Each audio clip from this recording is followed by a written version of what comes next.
Familia, muy buenos días. Espero que esté pasando una excelente mañana. Muy agradecido con Dios por la oportunidad que me da de compartir su palabra con ustedes. Para los que no me conocen, mi nombre es José David. Y bueno, como acabo de mencionar, siempre es un privilegio y estoy muy agradecido de poder compartir la palabra de Dios, mayormente con mi familia en la fe. Siempre para mí, en verdad que es un privilegio. Como lo hemos venido haciendo en los devocionales o en muchos de ellos, hemos estado estudiando el libro de Lucas. Hoy no va a ser la excepción. Vamos a estudiar un pasaje del libro de Lucas, específicamente en el capítulo 18. Pero antes de entrar en materia, les iba a pedir que me acompañen en una corta oración para poder entregar este tiempo al Señor. Padre Celestial, te damos gracias por esta mañana. Gracias por la oportunidad que nos das de estar conectados, Señor, estudiando tu palabra. Gracias por el privilegio que nos das de enriquecer nuestra vida con tu palabra, Señor. Te pedimos, Señor, que dispongas nuestros corazones, que nuestros corazones sean tierra fértil, Dios, donde tu palabra llegue y dé fruto en tu tiempo. Te agradecemos, Dios, entonces por esta oportunidad y te pedimos tu presencia para con nosotros. Amén. Como les venía mencionando, familia, vamos a estudiar un pasaje del libro de Lucas, es Lucas 18, pero antes de entrar en materia, le quiero hacer una pregunta. ¿Cuántos de nosotros hemos pasado por una necesidad, póngale nombre a su necesidad, salud, económica, laboral, familiar, y le hemos pedido, clamado, rogado a Dios para que Dios meta su mano en esa necesidad y nos provea, nos ayude, nos sane? Yo me atrevería a decir que muchos de nosotros lo hemos hecho. Muchos de nosotros hemos pasado por dificultades en nuestra vida y hemos clamado a Dios. De hecho, hemos ayunado por una respuesta, le hemos prometido cosas a Dios. Nos pasa mucho y no tiene nada de malo, ¿no? En ese momento de clamor, decirle al Señor, Señor, si tú me provees lo que yo estoy necesitando en este momento, te prometo que voy a hacer esto o lo otro. Señor, si tú sanas a mi hijo, a mi hija, si tú me sanas de este tema de salud que estamos viviendo, te prometo que voy a hacer esto o lo otro. No tiene nada de malo clamar a Dios, no tiene nada de malo. Bueno, de hecho es lo que Dios quiere que hagamos. En el tema de las promesas, lo único es que asegúrese de cumplir lo que le prometió a Dios. Pero en ese momento de clamor, bueno, la Biblia dice que pedid y se os dará, buscad y hallaréis, llamad y se os abrirá. Eso significa que Dios quiere que le pidamos, que no está mal clamarle, que es justamente lo que Él quiere que hagamos en momentos de necesidad. De hecho, Él es el lugar donde tenemos que ir en esos momentos de necesidad. Él es la persona a la cual debemos clamar en esos momentos de necesidad. Todos hemos pasado por ahí. Y muchas de esas oraciones que le hemos hecho a Dios, muchas de esas cosas que le hemos pedido a Dios, Dios ha dado respuesta. De hecho, Dios ha respondido conforme a nuestra petición. Como ya le dije, Dios le sanó, Dios le dio la provisión, Dios hizo lo que usted estaba necesitando. Eso ha pasado conmigo y me atrevería a decir que con muchos de ustedes también. Hoy vamos a estudiar en Lucas 18 la historia de una persona que también como nosotros tenía una necesidad. En particular, la necesidad de este muchacho era una necesidad de aspecto físico. Pero lo que a mí me llamó muchísimo la atención cuando estaba estudiando este pasaje de la Biblia es no solamente el tema de que él clamó y Dios respondió, Jesús particularmente, porque esta persona le clama a Jesús, sino que me llamó mucho la atención la reacción que tuvo esta persona después de que Jesús haya hecho el milagro. Y por eso he titulado este tema en esta mañana, ¿y después qué sigue? Así se llama el tema de hoy. ¿Y después qué? Después de que Dios haya dado respuesta a mi necesidad, ¿después qué? ¿De ahí qué debo hacer? Me olvido, muchas veces pasa, y lo reconozco, a mí me ha pasado, que estoy clamando, llevo meses, semanas, clamando desesperadamente por una respuesta. Señor, necesito, ayúdame, provéeme. Y Dios me lo da, Dios me provee, Dios me da lo que yo necesito. Y merma o mengua mi nivel de clamarle, mi nivel de pedirle, de estar en la presencia de Dios. No necesariamente me olvido, pero como ya tengo lo que quería, entonces me desmotivo en la búsqueda de Dios. Vamos a ver qué reacción tuvo esta persona. Les invito a que me acompañen a Lucas 18, del 35 al 43. Voy a leer primero del 35 al 42. Y lo voy a leer de la Reina Valera de 1960. Dice la palabra de Dios: Aconteció que acercándose Jesús a Jericó, un ciego estaba sentado junto al camino mendigando. Y al oír la multitud que pasaba, preguntó qué era aquello. Y le dijeron que pasaba Jesús Nazareno. Entonces dio voces diciendo: Jesús, hijo de David, ten misericordia de mí. Y los que iban delante le reprendían para que callase, pero él clamaba mucho más: Hijo de David, ten misericordia de mí. Jesús entonces, deteniéndose, mandó a traerle a su presencia, y cuando llegó le preguntó, diciendo: ¿Qué quieres que te haga? Él dijo: Señor, que reciba la vista. Jesús le dijo: recíbela, tu fe te ha salvado. Una persona como usted y como yo tenía una necesidad en particular, era que no veía, era ciego. Esa era la necesidad en particular de esta persona. Algo por destacar, según la Biblia, según lo que me expresa la Biblia, yo entiendo que esta persona sabía quién era Jesús. Porque apenas escuchó que Jesús venía, que Jesús iba pasando, lo primero que hizo fue clamar: Jesús, hijo de David. O sea, él sabía quién era Jesús. Él había escuchado de que Jesús sanaba. Podemos decir, aparte, que creía en Jesús, porque para clamarle a Jesús que lo sane es porque él está creyendo que Jesús lo puede sanar. Era un cristiano, quizás como usted y como yo, que nos congregamos, que vamos a la iglesia, que conocemos a Jesús. Me parece muy interesante que dice Jesús, hijo de David. Entiendo yo que conoce un poquito quizás de doctrina, que tiene un conocimiento, que tiene un CF1, por decirlo así, en palabras de la cruzada. Tiene un CF1, CF2, conoce quién es Jesús y sabe que Jesús lo puede sanar. De hecho, tiene fe y le pide a Jesús con fe. Y por eso es que Jesús le sana. Como usted y como yo, un cristiano, quizá de pronto con mucha más fe que usted y que yo. Pero mi punto es una persona común y corriente. Recibe la sanidad de parte de Jesús, pero luego en el versículo 43 pasa algo muy interesante. Y es lo que pasa después de que Jesús le haya sanado. Dice la palabra de Dios en el versículo 43, ahí seguido de lo que estaba leyendo. Y luego vio y le seguía, glorificando a Dios, y todo el pueblo, cuando vio aquello, dio alabanza a Dios. Esta persona, el que era ciego, hizo 3 cosas que me llaman muchísimo la atención y las cuales quiero estudiar con ustedes en esta mañana de hoy. Ahondar un poquito en ello para que oremos y lo estemos meditando durante el día.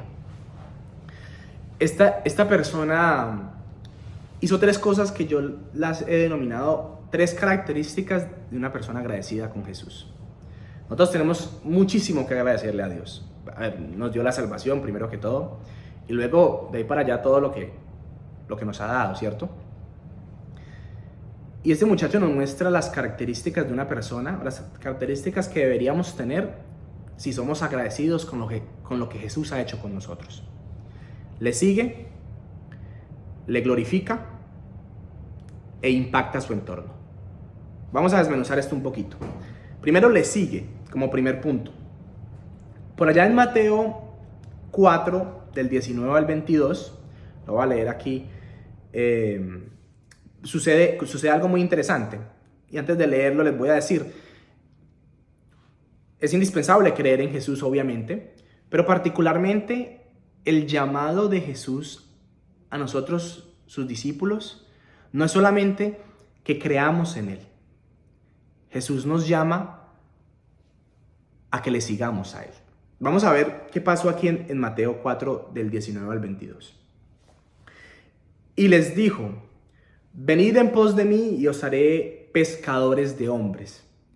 Ellos entonces, dejando al instante las redes, le siguieron. Pasando de allí, vio otros dos hermanos, Jacobo, hijo de Zebedeo, y Juan su hermano, en la barca con Zebedeo su padre, que remendaban sus redes. Y los llamó, y ellos, dejando al instante la barca y a su padre, le siguieron. Este es el llamamiento de Simón Pedro, Andrés, Jacobo y Juan. El Señor hace un milagro en la barca de Pedro y pues de su hermano Andrés. Y después de hacer ese milagro les llama a que le sigan. Dice, venid en pos de mí. Y después, cuando ellos dejaron las redes y a sus padres, le siguieron. Este seguirle tiene dos características importantes. Seguirle significa dejar todo atrás y vivir como Él vive. La Biblia dice que estos hermanos dejaron su labor, ser pescadores, y a su padre. Dejar todo atrás no solamente es... a veces pensamos exageradamente que tengo que dejar mi trabajo, dejar mi familia. No significa realmente eso. Significa más bien dejar aquello que me impide ver el propósito de Dios cumplido en mi vida. Yo no veo nada de malo de hecho, Juan y su hermano estaban trabajando en la empresa de su padre.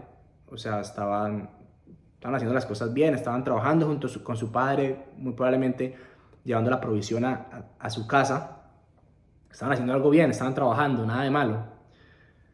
Pero Jesús no tenía ese plan para ellos. Dejar todo atrás significa dejar a un lado, o más bien dejar atrás, literalmente, lugares, personas, situaciones que me alejan del propósito de Dios para mi vida. Y ya lo dejo para que usted lo evalúe personalmente. ¿Qué cosas, qué personas, qué situaciones son las que debo dejar atrás? Son las de las cuales me debo alejar para ver el propósito de Dios cumplido en mi vida. Y como segunda parte del tema de seguir a Jesús, es vivir como Él vive. El Señor les dice, venid en pos de mí. Y vivir como Él vive, bueno, literalmente es imposible vivir como Jesús, literalmente, porque nosotros somos pecadores, Él nunca pecó, somos simples seres humanos, Él es Dios.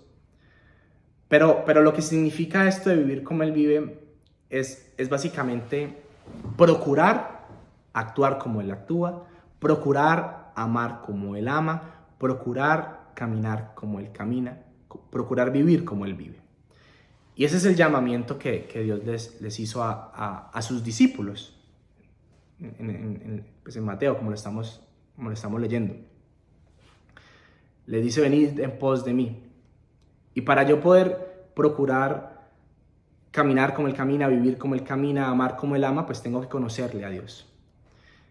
Entonces, una persona agradecida con Jesús es una persona que, como primera característica, le sigue. O sea, que se aleja, o sea, deja todo atrás, que se aleja de las cosas que le impiden ver el propósito de Dios cumplido en su vida. Y también procura vivir como Jesús vive. Procura amar como Él ama, procura perdonar como Él perdona. Para esto hay que conocerlo a Él, ¿no? Tengo que conocer a Jesús para saber cómo vive Él y así procurar yo vivir. Y ese es el llamamiento de Dios para nuestra vida. Y eso es lo que hace, esa es la primera característica de una persona que vive agradecida con Jesús. Como segundo, volviendo a Lucas 18:43, le seguía y como segundo le glorificaba. Este tema de glorificar a Dios pues es bastante extenso, puede ser bastante complejo de entender, porque le puedo glorificar a Dios de muchas maneras. Le puedo glorificar a Dios con mi voz, en el sentido de que cantándole, alabándole. Le puedo glorificar a Dios con mi vida, le puedo glorificar a Dios con mi trabajo.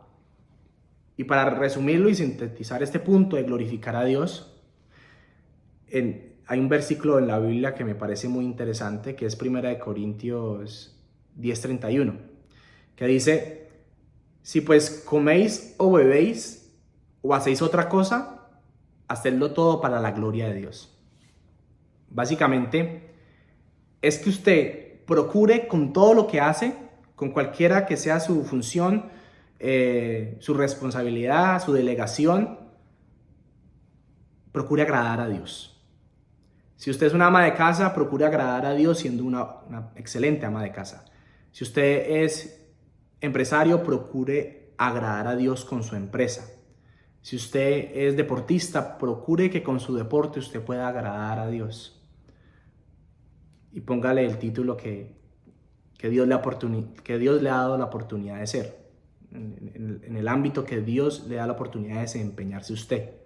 Como padre, como hijo, como hermano, como discípulo, como líder. Procure agradar a Dios. Y eso significa glorificar a Dios. Una persona que está agradecida con lo que Jesús ha hecho con uno es una persona que procura agradarle a Dios. Es una persona que anhela con lo que hace, en el ámbito que se desempeñe, anhela agradar y así va a glorificar a Dios. Anhela agradar a Dios. Y eso fue lo que hizo este señor que pues era ciego y que Jesús sanó. En agradecimiento le siguió y le glorificó. Y por último, dice la Biblia: y todo el pueblo, cuando vio aquello, dio alabanza a Dios. Este me parece muy interesante. Como tercer punto, esta persona impactó su entorno. Impactó su entorno. Una persona que vive agradecida con lo que Dios ha hecho por él, por ella, es una persona que procura impactar su entorno. Y me parece muy interesante que es que la Biblia dice: y todo el pueblo cuando vio aquello. Hago un paréntesis. Es muy importante compartir de la palabra de Dios. Y es muy importante, estamos llamados a nuestros vecinos, a nuestros familiares, a nuestros amigos, compañeros de trabajo, compartirles de la palabra de Dios, hablarles de la palabra de Dios. Pero asegúrese de que lo que usted dice sea congruente a lo que los demás ven en usted. Y todo el pueblo cuando vio aquello. Le invito a que se haga una pregunta. ¿Qué ven los demás en mí? No estamos llamados a agradar a todo el mundo, ¿no? Y allá no es donde quiero llevar este punto. No estamos llamados a vivir por apariencia, no estamos llamados a vivir sacándole una sonrisa a todo el mundo, porque como dice el dicho, no somos monedita de oro para caerle bien a todo el mundo, obviamente. Pero sí debemos procurar que lo que los demás vean en mí sea congruente a lo que yo hablo de Dios. Y si yo soy una persona que estoy agradecida con Dios por lo que Él ha hecho en mí, soy una persona que procuro modelar a Jesús a mi entorno. Y así lo va a terminar impactando. Imagínense, cuando los demás vieron lo que Jesús había hecho en esa persona, le dieron alabanza a Dios, alabaron a Dios, dijeron: wow, gloria a Dios por este que era así y que ahora, después de que Jesús lo tocó, lo sanó, después de que se encontró con Jesús, ahora es asá. Pregúntese, ¿qué ven los demás en mí? Pregúntese, si lo que los demás ven en mí los acerca a la fe o los aleja de la fe. Pregúntese y evalúe. 3 cosas que hizo esta persona, familia. 3 reacciones que tuvo fruto a que Jesús le sanó. Estoy seguro que Dios a usted y a mí nos ha sanado. Estoy seguro que tenemos muchas cosas por las cuales debemos agradecer a Dios. Un corazón agradecido con Dios es un corazón que se dispone a seguirle. Es un corazón que procura agradarle en todo, o sea, le glorifica. Y es un corazón que impacta su entorno y modela a Jesús. Estos 3 detalles me llamaron mucho la atención y con eso quiero que terminemos en oración. Que lo dejemos a nuestros corazones y bueno, que lo meditemos durante el día. Gracias, Padre Celestial, por la oportunidad que nos has dado de entender tu palabra, Dios, y de estudiar tu palabra. Señor, yo te pido, en lo personal, que nos permitas ser unas personas agradecidas con todo lo que tú nos has dado, Dios. Y que, fruto a mi agradecimiento, nazcan acciones que demuestren mi agradecimiento. Que yo te siga, que yo te glorifique y que yo impacte mi entorno con tu amor. No puedo ser el mismo desde que me encontré contigo. Y no basta con decirlo, sino que con modelarlo y con actuarlo a través de mi vida y mi testimonio. Ayúdame a que así sea. Y te pido que hoy me permitas meditar en lo que me has permitido aprender y bajarlo a mi corazón. Acompáñanos en este día miércoles y te pedimos tu presencia y tu bendición para todo lo que hagamos en el nombre de Jesús. Amén. Familia, muchas gracias por conectarse. Espero que tengan un excelente día. Dios les bendiga.